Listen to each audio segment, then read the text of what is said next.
La maison est encore sous scellé. Devant l'entrée, un fauteuil roulant. Ici, 3 personnes âgées ont été retrouvées très affaiblies, prises en charge en toute illégalité. La demeure était un EHPAD clandestin.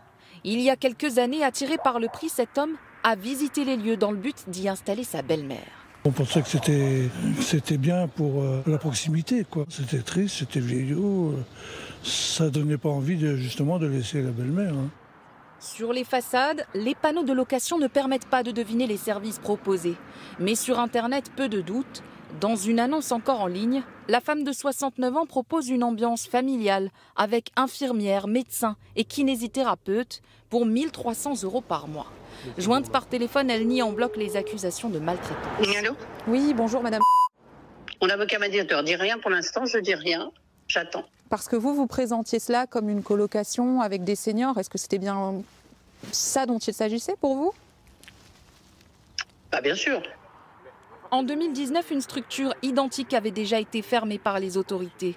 Mais cet automne, le scénario se répète et le maire donne l'alerte lorsque la propriétaire sollicite la mairie pour des démarches en lien avec l'hébergement. Il manquait un certain nombre de dossiers, il n'y avait pas de numéro d'URSSAF, pas de numéro de... Bon, donc déjà, ça nous a mis la puce à l'oreille. Les autorités ne pouvaient pas le voir, ça non plus. Ah non, impossible à voir.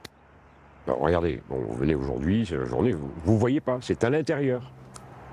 Cette assistante sociale nous affirme avoir croisé la route de la propriétaire il y a plusieurs années et avoir même visité son ancienne maison alors qu'elle demandait déjà une autorisation pour accueillir des seniors. J'étais allée voir et là effectivement les patients étaient accueillis dans des caravanes ou dans le sous-sol de sa maison. Le soir elle enfermait les résidents parce qu'ils étaient seuls.